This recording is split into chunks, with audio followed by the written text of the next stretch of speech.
మత్తయి సువార్త 19వ అధ్యాయం చదువుకున్నాం కదా. 20వ వచనము, 19వ వచనము, 18వ అధ్యాయము మనం చదువుకున్నాం కదా. ఎలాగనగా ఇద్దరు ముగ్గురు నా నామమున ఎక్కడ కూడి ఉందరో అక్కడ నేను వారి మధ్యన ఉండునని చెప్పాను. ఇది మనకి దేవుడు ఇచ్చినటువంటి గొప్ప ప్రామిస్, వాగ్దానం కదండి. ఇద్దరు ముగ్గురు ఎక్కడ నా నామమున కూడి ఉందరో అక్కడ ఉండునని, అక్కడ నేను వారి మధ్య ఉండునని వారితో ప్రస్తుతము మనం ఎంత నిమిత్తం వచ్చామంటే, బ్రదరు జరిగినటువంటి యాక్సిడెంట్ సందర్భంగా కాలు వెళ్ళడం ద్వారా ఆయన తీసుకుంటున్నటువంటి మెడిసిన్స్ అనండి, కేర్ అనండి, హాస్పిటల్లో ఆపరేషన్ అయ్యి లేదా ఇంకా నడవలేని స్థితి, ఇంట్లోనే బంధింపబడ్డాడు ఆయన. బంధింపబడిన స్థితిని చూసి మనము ఆయన పొందుతున్నటువంటి ఆ యొక్క బాధను మనము తగ్గించాలని ప్రార్థించడానికి మనం వచ్చాము. మనము ప్రార్థన దేవుడు వింటాడని నమ్మకంతో మనం వచ్చాము. ప్రభు వారు కూడా అదే చెప్తున్నారు, ఎక్కడ ఇద్దరు అప్పుడు ఆయన నామాన్ని వచ్చాము. ఇక్కడ మనమేమీ మామూలుగా రాలేదు. ఆయన నామంలో ఈరోజు మనము బైబిల్ స్టడీ బుధవారము చేసుకోవాల్సి ఉండగా అది ఆఫ్ చేసి ఇక్కడ బ్రదర్ కోరిక ప్రకారంగా మనం ఇక్కడ కూడుకుని ఉన్నాము. ఆయన కొరకు ప్రత్యేకించి ప్రార్థన చేయడానికి వచ్చాము. ఇద్దరు ముగ్గురు అన్నాడు ఆయన. ఓకే, ఇంకా ఎక్కువ వచ్చాము మనం. ఇద్దరు ముగ్గురునే రాయబడింది, కానీ ఇంకా మనం ఇంకా ఎక్కువ మంది వచ్చాము. అందరం బట్టి దేవునికి వందనాలు చెల్లిస్తున్నాము. వందనాలు చెల్లించవలసి వారమైనాము. ఎక్కడ కూడి నా నామాన్ని ప్రార్థిస్తారో, దేనిని ఏకీభవిస్తారో మనం ఏకీభవించి ప్రార్థన చేయడం వచ్చాము. మనం ఆ ఏకీభవించడం ద్వారా ఆయనకు ఏమవుతుంది, స్వస్థత చేకూరాలని మనం ప్రార్థించడానికి వచ్చాము. మనం యాక్చువల్గా యాకోబు చెప్పాడు కదా, మీలో ఎవరికైనా ఒక కష్టము కలిగిన అతడు ప్రార్థించవలను, ఎవరికైనా సంతోషం కలిగిన అతడు కీర్తనలు పాడవలన్నాడు. అవును, మరి బ్రదర్కి ఇప్పుడు ఏంటి, కష్టం కలిగింది, బ్రదర్కి బాధ కలిగింది. ఇక్కడ ఏమంటాడైనా, మీలో ఎవరికైనా శ్రమ సంభవించింది. ఇప్పుడు ఈ సందర్భంగా మనం ఏం చేయాలి, ప్రార్థన చేయవలను, సంతోషం కలిగిన అతడు కీర్తనలు పాడవలను. మీలో ఎవరైనా రోగి ఉన్నాడా, అతడు సంఘపు పెద్దలను పిలిపించి అతని కొరకు ప్రభువు నామమున అతనికి నూనె రాచి అతని కొరకు ప్రార్థన చేయవలను. మనం కూడొచ్చాము. బ్రదర్ మరి తప్పకుండా స్వస్థత పొందాలని కోరుతూ మనం ఆయనకు సిలువ గుర్తు వేసి, నూనె తీసుకుని సిలువ గుర్తు వేసి మనం ప్రార్థన చేద్దామంటే తప్పకుండా చేద్దాం. మనం ఆయన నొసటి మీద సిలువ గుర్తు వేసి కొద్దిగా కొబ్బరి నూనెతో నూనె రాసి అతని కోసం మనం ప్రార్థన చేద్దాం. అది మనం విశ్వాసంతో ప్రార్థన చేద్దాము. బ్రదర్ విశ్వాసంతో మనల్ని పిలిచాడు, అదే విశ్వాసం మనం కూడా కనపడతాం. అది స్వస్థత కొద్ది ప్రార్థిద్దాము.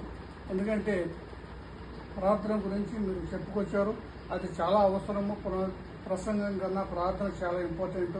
ప్రార్థన కొదువైంది మనం చెప్పాలంటే. మన సంఘాలలో ప్రార్థన చాలా కొదువైంది. ప్రార్థన మనము యాక్చువల్గా ఇంతకుముందు అయితే మన చర్చిలోనే హోల్ నైట్ ప్రేయర్ అని, తర్వాత రకరకాలుగా ప్రేయర్స్ ఉంటుండేవి, కాటేజ్ ప్రేయర్ అని అట్లా ఉంటుండేవి. ఇప్పుడు అసలు అన్నీ కూడా మిస్ అయిపోయినాయి.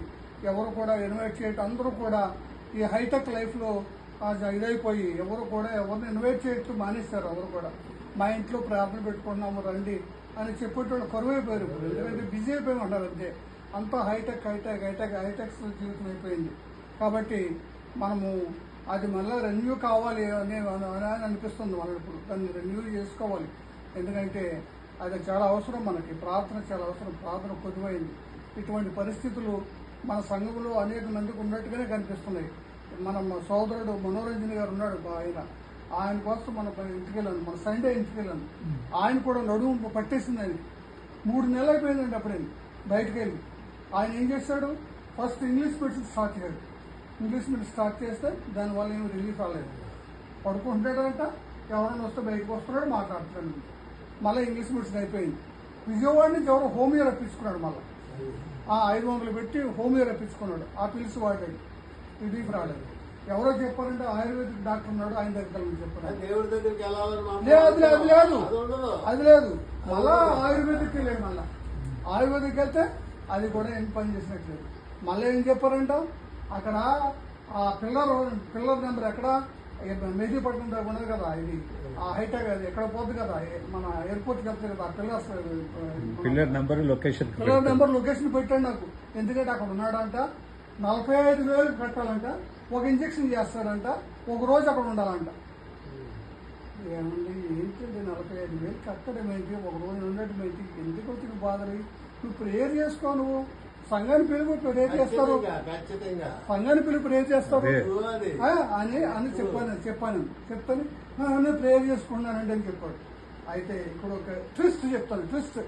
ఒక ట్విస్ట్ ఏంటంటే ఆయనకు ఫ్రెండ్ ఉన్నాడు. ఆయనకు ఫ్రెండ్ ఉంటే ఆ ఫ్రెండ్ మన వచ్చాడు అనమాట, ఇంటికి వచ్చాడు. నేను వెళ్ళాను అక్కడికి, సండే వెళ్ళాను. ఆయన ఫ్రెండ్ వచ్చాడు. ఆయన ఫ్రెండ్ ఆయన పేరు గుడివాడ అయింది, ఈయన గుడివాడ అనమాట. ఈ మనోరంజన్ గారు తెలుసు, మనోరంజన్ గారి భార్య కూడా బాగా తెలుసు అనమాట. ఆ మనోరంజన్ గారి యొక్క మామగారు కూడా బాగా తెలుసు అంట. వీళ్ళు బాగా నాకు పరిచయం అండి. నేను డిఫెన్స్లో పనిచేస్తాను. నేను అక్కడ నేను మెడల్ వచ్చింది, ఇక్కడ సిన్సియర్గా అక్కడ నేను నేవల్ డాక్యార్డ్లో నేవల్ అది ఇది చాలా గ్రేట్గా చెప్పుకొచ్చాడు. ఆయన కెనడాలో వాళ్ళ పిల్లలు 2 పిల్లలు ఉన్నారు, కెనడాలో ఉన్నారంటే కొడుకు లేకుండా నేను నా భార్య హ్యాపీగా ఉన్నాము. నేను ఆ 4th తింటాను, పెద్ద మాంసం తింటాను, అన్ని తింటాను. అయితే బీఫ్ 4th నాకు బాగా అలవాటు. ఎందుకంటే నేను ఆర్మీలో ఉన్నాను కదా, నాకు అన్ని అలవాటు. మరి ఆయన చెప్తున్నాడు అది టోటల్లీ రిస్ట్రిక్టెడ్. అది చూడండి, మరి ఆయన చెప్తున్నాడు. నేను మనోరంజన్ గారికి డైట్ విషయంలో నేనే ఫ్రీగా పట్టుకొచ్చి ఇచ్చేపోతుంటాను. ఏం ఫ్రీగా ఇచ్చారు బ్రదర్ మీరు? నాకు అర్థం కాదు, ఎందుకు చెప్తున్నారు నాకు? నన్ను మనోరంజన్ గారికి మీ ఫ్రెండా లేకపోతే మీకు పరిచయస్తుడా? నీ ఫ్రెండ్ అయితే అలా చేయను. ఫ్రెండ్ అయితే ఆయనకు ఎందుకు వచ్చింది ఇది? బ్రదర్ మీరు వాకింగ్ చేయండి బ్రదర్, కొద్దిగా వాకింగ్ చేయండి. లేకపోతే మీరు ఎందుకు ఫ్రిడ్జ్ వాటర్ తాగుతానంటారు? కొద్దిగా నార్మల్ వాటర్ తాగండి. మీరు అడ్వైజ్ చేయండి. మీరు చేశారా అని అడిగాను. హాట్ వాటర్ తాగాలా? మీరు మందులు కూల్ వాటర్తో తాగేస్తున్నాడు ఆయన. ఏమండి ఆ కూల్ వాటర్తో ఎందుకు తాగుతున్నావు? నేను అడిగానండి, మీరు ఎప్పుడైనా అడ్వైజ్ చేశారా ఆయన్ని? ఎందుకు బ్రదర్ మీరు ఎంతకాలం నుంచి ఎందుకు బాధపడుతున్నారు మీరు అడిగారు? ఎప్పుడైనా అడిగానండి. నేను అది మాట్లాడలేదు బ్రదర్, నేను వేరే మాట్లాడుకుంటాను. నేను ఎప్పుడు వారానికి 2 సార్లు ఆయన ఇంటికి వెళ్తుంటాను అని చెప్తున్నాడు. ఏంటంటే ఇలా ఉన్నాడు ఆయన, నాకు అర్థం కాదు. మీకు అలాగే చేయకపోతే నన్ను చేసే దీంట్లో వాళ్ళ పిల్లలు సరిగ్గా మాట్లాడరంటే ఆయనతోటి మీరు ఏమన్నా చేస్తున్నారు వాళ్ళ గురించి అడిగాను. నేను ఇలా అడిగాను. అడిగేటప్పుడు కొంచెం కష్టం వచ్చిందండి. ఈసారి మాట్లాడతానండి, ఈసారి ఏంటో చెప్తానండి. దేవుళ్ళు ఉన్నామండి, దేవుళ్ళు ఉన్నాం, మనం అడ్వైజ్ చేయాలండి, మన సలహా ఇవ్వాలండి ఆయనకి. ఆయన మార్చాలండి, ఆయన పద్ధతి మార్చాలండి. డైట్ మార్చడము, మాంసములు చేపలు తెచ్చేసి తినమని డైట్ మార్చడం అది కాదు. డైట్ మార్చడం అది కాదు. డైట్ కంట్రోలింగ్ కోసం మాట్లాడు నువ్వు. నాకు లాస్ట్ మంత్ ఇది ఏంటది షుగర్ చాలా హై వచ్చేసింది సడన్గా. ఎందుకంటే లెక్క లేకుండా తినేసాను. ఆయన మామిడిపల్లి హై వచ్చేసింది. ఇది చేసుకుంటే అదే HbA1c అంటారు కదా, 3 నెలలకు ఒకసారి చేస్తారు కదా, చేసుకుంటే 12కి వెళ్ళిపోయింది. యాక్చువల్గా మనం 6.5 షుగర్ ఉండాలి. అయితే నేను ఏం చేసి 2 నెలలు కంట్రోల్ చేస్తాను. నేను మళ్ళీ టెస్ట్ చేయించాను, నార్మల్ వచ్చేసాను. నేను బ్లడ్ టెస్ట్ చేసి నార్మల్ ఉంటున్నాను. మనం ఎందుకు మనం కంట్రోల్ అయితే కంట్రోల్ చేసుకోవాలి అంతే. తినొద్దంటే మానేస్తాయి. అటుపడి పెట్టుకోవాలి, కంట్రోల్ చేయాలి. మనం తెలుసు మనకి బాడీలోనంట మనకి బయోక్లాక్ ఉంటుందండి. మనకి బయోక్లాక్ అంటారు దాన్ని. ఆ బయోక్లాక్ ఏం చేస్తుందంటే మనకు వార్నింగ్ ఇస్తుంది. అది ఆ వార్నింగ్ మనం కనిపెట్టుకోవాలి. మనం ఎప్పుడు కూడా మనం ట్రైన్కి వెళ్ళాలనుకో అలారం పెడతామా, అలారం పెట్టకపోయినా సరే మెలకు వచ్చేస్తుంది నీకు. 4 గంటలు లేవాలంటే మళ్ళీ బయోక్లాక్ ఏం చేస్తుంది, మెలకు వచ్చేస్తుంది నీకు. 4 గంటలు వేసేస్తావు నువ్వు ఆటోమేటిక్గా. అది బయోక్లాక్ పనిచేస్తుంది లోపల. నీ బయోక్లాక్ చెప్తుంది నీకు నీకు ప్రాబ్లం ఉంది, నువ్వు జాగ్రత్తగా బయోక్లాక్ దాన్ని గమనించుకోవాలి. అది గమనించుకున్నప్పుడు నువ్వు సెట్ అయిపోతావు, నెమ్మదిగా నువ్వు మార్చుకుంటూ. ఆ బయోక్లాక్ని కనిపెట్టుకోవాలి. కనిపెట్టుకుంటే మనం ఏదైనా చేయగలం, మన టైమింగ్ మెయింటైన్ చేసుకోగలం. కాబట్టి నేను మా బ్రదర్కి చెప్పాను, నేను మా మనోరంజన్ ఆయన కొంచెం అడ్వైజ్ చేయండి మీరు బ్రదర్, ఫ్రెండ్గా. మీరు వారానికి 2 సార్లు వెళ్తున్నారు కదా, మీరు 2 సార్లు వెళ్తే మాంసం చేపలు ఇవి కాదు, లేకపోతే మందు కాదు మీరు చెప్పేది. మీరు ఇలా ఉండే బ్రదర్, ఇలా చేయండి బ్రదర్. బిలీవరే ఆయన దానికి వెళ్తాడంట. ఏంటది బ్రదర్స్ ఫెలోషిప్ అని ఉంది కాబట్టి అయితే మనోరంజన బ్రదర్ అండ్ ఫెలోషిప్ అంట. నేతాజీ నగర్ చౌరస్తా ఉందంటారు. అక్కడికి వెళ్తానని చెప్పాడు. మరి ఏం బ్రదర్ ఎందుకు అక్కడ చేస్తున్నారు మీరైతే? ఏదండి ఈసారి మీరు చెప్పారు కదా ఈసారి నేను మా ఆయనతో మాట్లాడతానని 3 నెలల నుంచి చర్చకి రాలేకపోతున్నాడు, ఆయన కూర్చోలేకపోతున్నాడు, కూర్చుని పెట్టాలేకపోతున్నాడు. హెవీ బాడీ కదా అయింది. హెవీ బాడీ కాబట్టి మనము తెలిసిన వాళ్ళ వయసు బాగా మనకు దగ్గర పడింది. ఎప్పుడు మన సమయం ఎప్పుడు వస్తుందో మనకు తెలియదు. అందుకని ఇక పౌలు గారు కూడా యాకోబు కూడా అంటాడు కదా, రేపైనను నేడైనను రేపైనను ఒకనొక పట్టణం వెళ్ళి వ్యాపారం చేసి లాభం సంపాదించి వచ్చేద్దాము అనుకుంటాము. మనం అనుకోవచ్చు కూడా, మనం కూడా అనుకోవచ్చు. రేపేమి సంభవించినో మీకేమి తెలియను, అంతలో కనిపించి అంతలో మాయమైపోయే ఆవిరి వంటి వారు మీరంతా కూడా. నువ్వు ఏం ఆలోచిస్తావు? నువ్వు అయితే ముందు 5 అధ్యాయంలో రాయబడింది కూడా.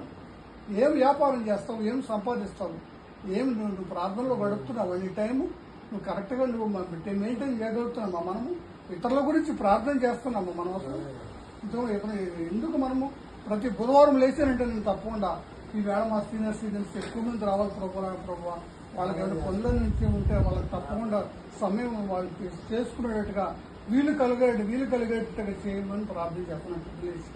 అది చాలా మనం అది ఇంటర్సెసరీ ప్రేయర్ కావాలి మనకి. ఇంటర్సెసరీ ప్రేయర్ ఉంటే కనుక చాలా ముఖ్యం అది. ఇలా ఎవరికైనా బాధ వచ్చినప్పుడు వాళ్ళ గురించి ప్రార్థన చేయాలి మనం వెళ్ళి. అప్పుడే మనము మన యొక్క జీవితం ధన్యమవుతుంది. కానీ ఎప్పుడు కూడా మనము మన కోసమే నా కోసం నేను వాళ్ళ ఇంటికి రాను వేడింటికి రాను అని మనం పెట్టుకోకూడదు. ఈ పరిస్థితుల్లో మనం దేవుడు మనం పంపించాడు ఇప్పుడు. కాబట్టి మనం ఆయన కోసం జస్ట్ సిలువ గుర్తు వేసి నొసటి మీద చిన్న ప్రార్థన చేద్దాం, నూనె రాసి ఆయన గురించి ప్రార్థన చేద్దాం. దేవుడు తప్పకుండా బ్రదర్ని స్వస్థపరుస్తాడు.